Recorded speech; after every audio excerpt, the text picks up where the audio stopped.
Illegal हो जाता है, जैसा कि मेरा मानना है। अगर एक्सपर्टी का मतलब है एक तरफा ही सुनना है, सामने वाले पक्ष को सुना ही नहीं है, या अब सामने वाला पक्ष हाजिर ही नहीं आया है, यानी कि जो उसने कह दिया वही सत्य है और उसी के आधार पे हम। लेकिन यहाँ पे प्रे जो की गई है ना, प्रे के अनुसार ही एक्सपेक्टी ऑर्डर होना चाहिए, चाहे वो 40,000 मांगे, चाहे 50,000 मांगे, चाहे 1 लाख मांगे, चाहे कुछ भी मांगे। बाकी का पति आगे जाने का, आगे डिफेंड करेगा अपने आप को।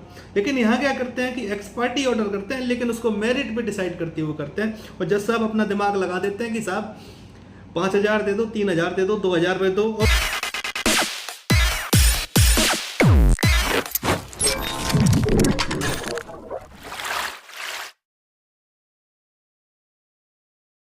मेरी आप सबसे रिक्वेस्ट है कि अगर आपको मेरा वीडियो अच्छा लगे तो प्लीज इसको वायरल कर दें, इसमें कमेंट करके बताएं। हो सकता है कि मुझसे कोई गलती हो गई हो सकता है कोई चीज बताने में गलत हो गया हो, और आप लोग अगर कमेंट करेंगे तो हमें पता चलेगा कि हाँ, हम कहाँ सही बोल रहे हैं, कहाँ गलत बोल रहे हैं, और कोशिश करेंगे कि जो चीजें हैं उनको और सुधारा जाए और सही तरीके से आप लोगों के सामने रखा जाए। और अब तक माता रानी की कृपा से कभी किसी का गलत नहीं हुआ है, बशर्ते आप लोग इसी मेहनत से, इसी आशीर्वाद से, इसी प्रेम स्नेह से हमारे साथ बने रहिए और अपना बचाव करते रहिए। आपका बचाव बहुत जरूरी है, क्योंकि आपके पीछे आपका परिवार है।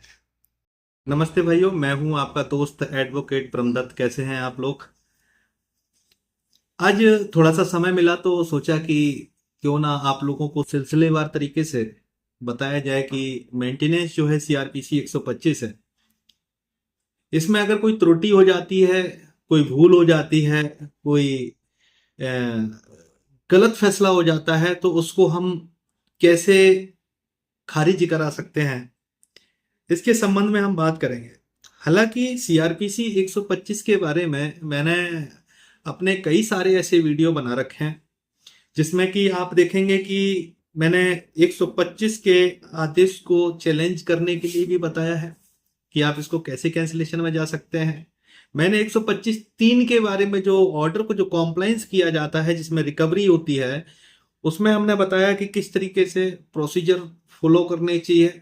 इसमें आपको देखना है कि आपके केस में क्या क्या गलतियां की गई हैं, किस तरीके से आपके खिलाफ में वसूली वारंट जारी किए गए हैं, कैसे आपकी वसूली कराई गई है, क्या ये वसूली जो है वो सही है या गलत है। और इसके संबंध में मैंने जो वीडियो बनाया है उसमें डिटेल चीजें बताई हैं।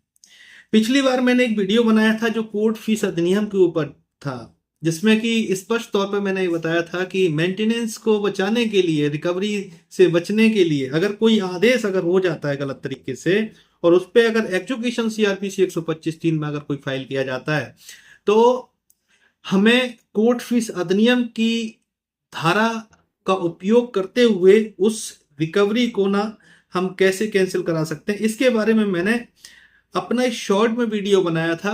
क्योंकि मैं नहीं चाहता कि कोई भी हमारे द्वारा जो बातें बताई गई हैं उनका कोई दुरुपयोग करे। क्योंकि बड़ी सिंपल सी बात है, आप जिस तरीके से आपके पास में एडवोकेट है, उसी तरीके से सामने वाली जो आपकी पत्नी है उसके पास भी एडवोकेट है। अगर हम यहाँ पूरी बात अगर हम खुल के बताएंगे तो उसका गलत इम्पैक्ट आपके ऊपर पड़ सकता है। और जो चीजें मैं बता रहा हूं वो केवल शॉर्ट में इसलिए बताता हूं ताकि कि आप स्वयं स्टडी करें और उसको समझ जाएं कि आपको किस तरीके से मूव करना है।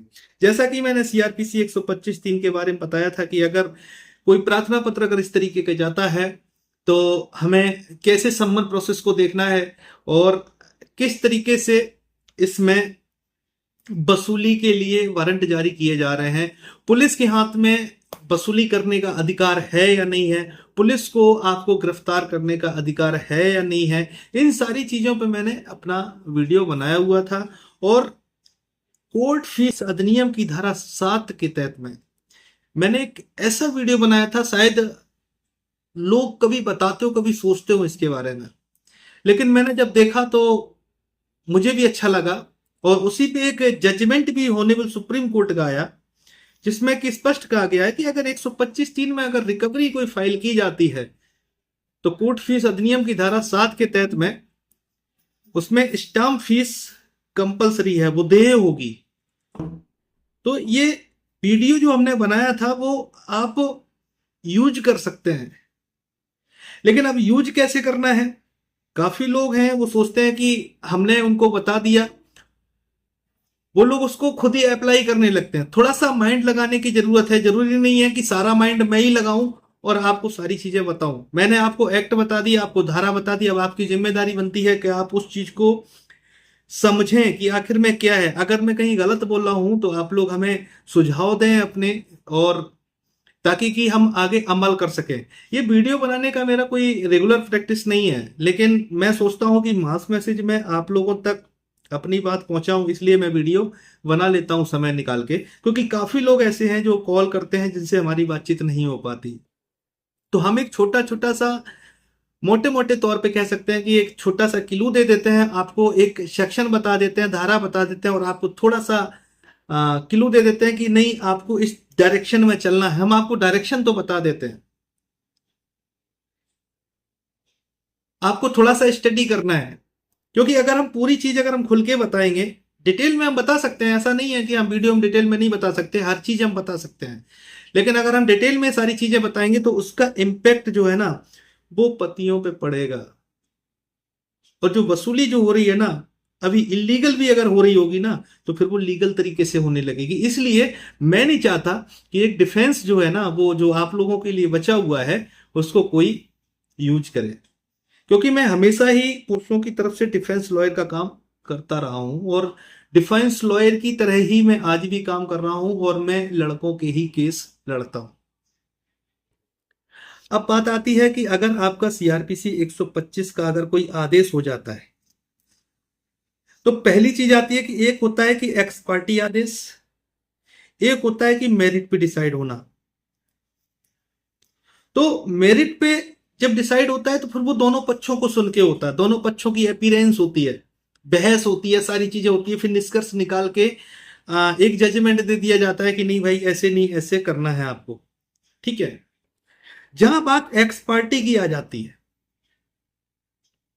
तो एक्स पार्टी में क्या है कि मतलब एक तरफा, यानी कि सामने वाले पक्ष को सुना ही नहीं गया। तो जब एक्स पार्टी जब आदेश के लिए जब किया जाता है तो आपको सबसे पहले ये देखना पड़ेगा कि सीआरपीसी 125 का जो बाद है उसमें एक मेंटेनेंस की डिमांड की जाती है कि साहब इतना रुपए, यानी 40,000 रुपए पर मंथ, 50,000 रुपए, 5,000, 1,000, जो भी एक्स वाई जेड दावे में लिखा जाता है कि साहब इतना पैसा मुझे दिलाया जाए। तो पहली चीज गौर करने वाली है, जब कोर्ट एक्स पार्टी ऑर्डर कर रही है, यानी कि उसके प्रार्थना पत्र पे ही एक्स पार्टी ऑर्डर कर रही है और उसके साक्ष्य एफिडेविट को अगर सही मान रही है, तो फिर कोर्ट जो है ना अपना विवेक इस्तेमाल नहीं कर सकती। क्योंकि एक एक्स पार्टी आदेश का मतलब ये हो गया कि सामने वाले पक्ष को सुना ही नहीं है, केवल एक ही पक्ष को सुना है और उसी की बात को सत्य मानते हुए एक्स पार्टी ऑर्डर कर दिया। अब उसने अपने दावे में जो मांग की गई थी वो की गई थी कि 35,000, 40,000, 10,000, 5,000 इतना पति कमाता फलाना ढिकाना। तो जब एक्स पार्टी ऑर्डर होना है तो एक्स पार्टी में फिर उसके दावे के अकॉर्डिंग ही मेंटेनेंस आना चाहिए। लेकिन यहां क्या होता है कि जज साहब क्या करते हैं कि अपना विवेक यूज कर लेते हैं, वो डिसाइड कर देते हैं, एक्स पार्टी को डिसाइड कर देते हैं मेरिट पर। जबकि जब आप एक्स पार्टी डिसाइड कर रहे हैं तो फिर कोई मतलब ही नहीं बनता कि उसने जो कह दिया वही सत्य है, और उसी के दावे के जो उसने प्रे की है दावे में वही मेंटेनेंस आप अलाउ करो, बाकी का ऊपर देखेगा सामने वाला। लेकिन यहां पे एक्स पार्टी जो ऑर्डर होता है वो मेरिट पे डिसाइड कर दिया जाता है। जज साहब स्वयं का विवेक लगा देते हैं कि साहब 35,000 की डिमांड की गई थी, प्रे की गई थी दावे में, चलो 5,000 रुपए महीना दे देते हैं। तो ये जो 5,000 रुपए महीना, 10,000 रुपए महीना, 20,000 रुपए महीना, और जो दावे में जो डिमांड की गई है 50,000, 20,000, 40,000, एक्स वाई जेड जो भी है, तो यहां तो एक्स पार्टी ऑर्डर हो रहा है ना। एक्स पार्टी का मतलब ही क्या हुआ? तो यहां पे क्या होता है कि जो एक्स पार्टी जो ऑर्डर होता है ना वो पूरी तरीके से इलीगल हो जाता है, जैसा कि मेरा मानना है। अगर एक्स पार्टी का मतलब है एक तरफा ही सुनना है, सामने वाले पक्ष को सुना ही नहीं है, या सामने वाला पक्ष हाजिरी नहीं आया है, यानी कि जो उसने कह दिया वही सत्य है और उसी के आधार पे हम। लेकिन यहां पे प्रे जो की गई है ना, प्रे के अनुसार ही एक्सपायरी ऑर्डर होना चाहिए, चाहे वो 40,000 मांगे, चाहे 50,000 मांगे, चाहे 1 लाख मांगे, चाहे कुछ भी मांगे। बाकी का पति आगे जानेगा, आगे डिफेंड करेगा अपने आप को। लेकिन यहाँ क्या करते हैं कि एक्सपायरी ऑर्डर करते हैं, लेकिन उसको मेरिट पे डिसाइड करते हुए करते हैं। और जज साहब अपना दिमाग लगा देते हैं कि साहब 5,000 दे दो, 3,000 दे दो, 2,000 दे दो। और उसमें सबसे बड़ी बात उसमें लिखते हैं कि कोई भी साक्ष्य पत्रावली पर दाखिल नहीं किया गया पत्नी द्वारा। तो यहां पे इस तरीके से ये जो आदेश है ना एक्स पार्टी का, ये पूरी तरीके से एक इलीगल आदेश हो जाता है। अगर आप इस पॉइंट को अगर उठाना चाहो तो आप उठा सकते हो, अच्छी तरीके से उठा सकते हो। आप पूछ सकते हो कि दावे में जब प्रे की गई है इतने अमाउंट की और एक्स पार्टी ऑर्डर हो रहा है, तो इसमें स्वतः विवेक लगाने का कोई औचित्य पैदा नहीं होता जब सामने वाले पार्टी को सुनाई नहीं जा रहा है। अगर ये चीज मेरिट पे डिसाइड होती, दोनों पक्षों को सुन के किया जाता ये आदेश, तो जज साहब अपना विवेकाधिकार यूज कर सकते थे। तब वो एक निष्कर्ष निकाल सकते थे कि नहीं 40,000 की डिमांड की गई है, प्रे की गई है, चलो ठीक है एक काम कर दो, 5,000 दे दो, 2,000 दे दो, 4,000 दे दो, 10,000, 50,000, जो भी XYZ। तब तो ये ऑर्डर समझ में आता अगर ये मेरिट पे डिसाइड होता। लेकिन जब एक्स पार्टी है तो एक्स पार्टी में जज साहब स्वयं का बुद्धि विवेक नहीं लगा सकते कि नहीं भैया 40,000 की उसने प्रे करी है, 5,000 का मेंटेनेंस मंथली तौर पे। अब क्या होता है कि इसी मेंटेनेंस आदेश के आधार पे, ये एक बहुत बड़ी चूक है ये। अगर हम सीपीसी की बात करें तो 152, 153 ऑफ सीपीसी के तहत में ना, हम इसकी दुरुस्ती करवाने के लिए ना, इस आदेश को खारिज कराने के लिए हम उसी न्यायालय में एप्लीकेशन मूव कर सकते हैं। या फिर अगर हम सीआरपीसी की बात करें तो 464 ऑफ सीआरपीसी जो है ना, यहाँ पे लागू हो जाती है। इसकी त्रुटि और भूल चूक जो है ना, उसको हम सही करा सकते हैं, अपने पक्ष में ले सकते हैं चीजें। दूसरी चीज आती है कि अब इसी एक्सपर्टी आदेश के आधार पर एग्जीक्यूशन हो जाता है। एग्जीक्यूशन में पहले सम्मन आता है। सम्मन आज दिन तक कभी पति को मिलता नहीं है, बहुत कम चांसेस होते हैं जो पति को मिलता है, क्योंकि इंटेंशन उनका रहता है कि भैया जेल भेजना है, वसूली वारंट जारी कराना है, क्योंकि पति जो है ना वो टॉर्चर हो जाएगा। सब पैसे का खेल होता है। अब बात आ जाती है कि अब वसूली करानी है, तो जैसे ही सम्मन तामील हुआ या नहीं हुआ, वसूली वारंट जारी कर दिए जाते हैं पुलिस के लिए। लेकिन यहां पे मैंने अपने पिछले वीडियो में बताया था कि पुलिस को वसूली करने का अधिकार नहीं है, किसी के राजस्व से वसूली करने का अधिकार नहीं है पुलिस को, लेकिन फिर भी अदालत कर देती है।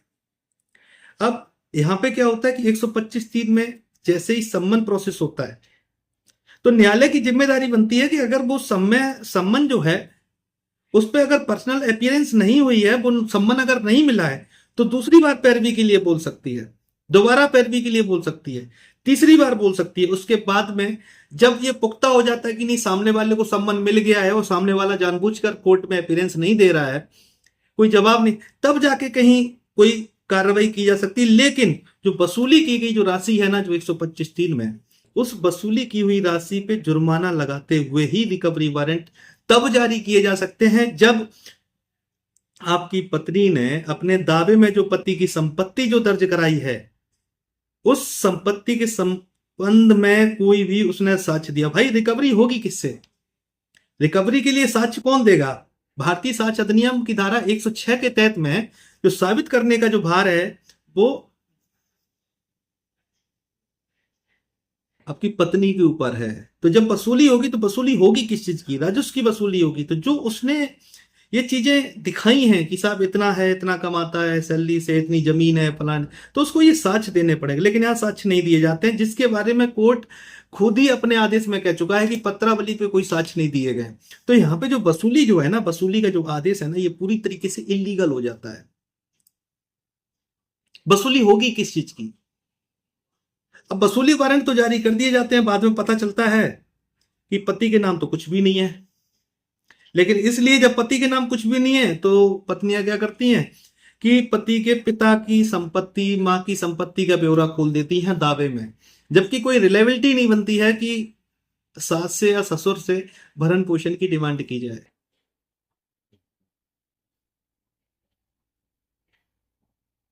लेकिन फिर भी उसको खोल देती है। तो ये पहली तौर पे तो ये दावा ही गलत हो जाता है। दूसरी चीज पे ये दावे का जो एक्स पार्टी जो आदेश है वो गलत हो जाता है। तीसरी चीज पे ये कि जो एग्जीक्यूशन है वो भी गलत हो जाता है।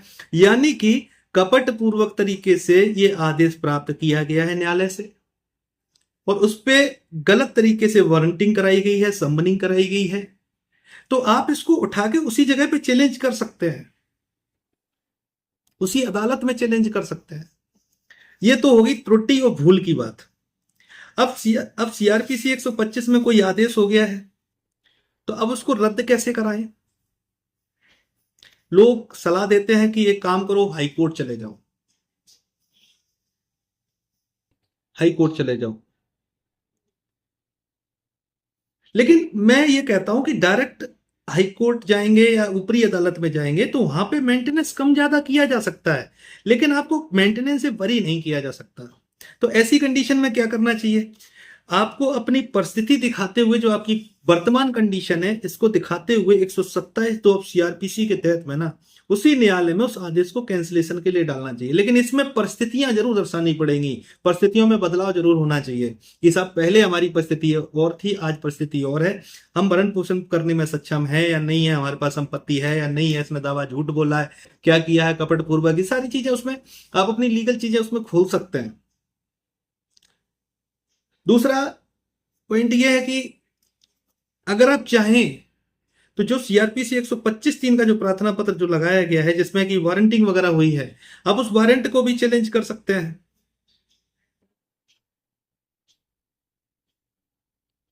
आप एविडेंस एक्ट 44 के तहत में भी उस आदेश को रद्द कराने के लिए एप्लीकेशन मूव कर सकते हैं।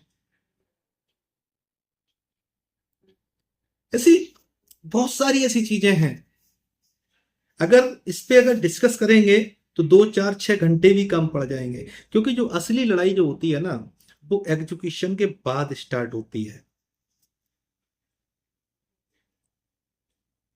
अब फैमिली कोर्ट जो है वो सिविल कोर्ट है, ट्रायल है, समरी ट्रायल है, लेकिन इसकी प्रोसीडिंग जो है वो क्रिमिनल तरीके से, ताकि कि मजबूर किया जा सके पति को, बाध्य नहीं किया जा सके कि उसके ऊपर एक दबाव बनाया जा सके कि किसी भी तरीके से चलो ठीक है भरण पोषण मिल जाए, लेकिन आप उसको बाध्य नहीं कर सकते, पूरी तरीके से बाध्य नहीं कर सकते, नहीं आपको करना ही करना है। मेंटेनेंस का मतलब यह है कि जिस कंडीशन में पति है, अपना निर्वहन कर रहा है, उसी कंडीशन की फैसिलिटीज जो हैं वो उसको पत्नी को मिलनी चाहिए। ऐसा नहीं है कि पति कुछ कमा नहीं रहा है और पत्नी उससे 10,000 रुपये 50,000 रुपये महीना की डिमांड कर रही है, और उसने अपने दावे में कर रखा है कि मेरा पति इतना कमाता है, इतना ये करता है, इतना वो करता है। तो यहाँ पे जो है ना, स्थिति जो है, यहाँ परिस्थितियां बदली हुई हैं, तो उसके लिए हमें ऊपरी अदालत में जाने की जरूरत नहीं है। 127(2) के तहत में ना मजिस्ट्रेट यानी कि जो जज है वो अपने ही आदेश को मॉडिफाई कर सकते हैं, और इसके लिए मॉडिफाई कर सकते हैं, कैंसिल कर सकते हैं। इसके लिए किसी लिमिटेशन की जरूरत नहीं है। यहाँ पे कोई लिमिटेशन का आपको प्रार्थना पत्र नहीं लगाना पड़ेगा कि नहीं साहब 2 महीने बाद जाना है, 30 दिन में जाना है, 90 दिन में जाना है। तो इसके लिए 127(2) का प्रार्थना पत्र लगाने के लिए आपको कोई लिमिटेशन की यहाँ पे जरूरत नहीं है। तो इस तरीके से आप अपने केस में फायदा ले सकते हैं। दूसरा कि वसूली जो की गई है आपसे, इस आदेश के मुताबिक 125(3) में वसूली वारंट जारी करके जो वसूली जो की गई है, वो वसूली जो है वो पूरी तरीके से गलत हो जाती है। अब लोग कहेंगे कि पता नहीं क्या क्या बातें करता रहता है वीडियो में। मैं वही बातें करता हूं, पॉइंट की बात करता हूं। आप लोग देखेंगे तो आपको समझ में आ जाएगा। और जब आप अपना पक्ष ही नहीं रखेंगे, आप किसी को बताएंगे ही नहीं, आप जज साहब को बताएंगे ही नहीं, मजिस्ट्रेट को ये चीज बताएंगे ही नहीं, तो फिर तो उसकी बात सही मानी जाएगी। लोग कहते हैं कि नहीं ऐसे नहीं हो सकता, ऐसे क्यों नहीं हो सकता? आज दिन तक का रिकॉर्ड है, मैंने कभी किसी को मेंटेनेंस नहीं देने दिया, बशर्ते वो मेरे हिसाब से चल गया हो।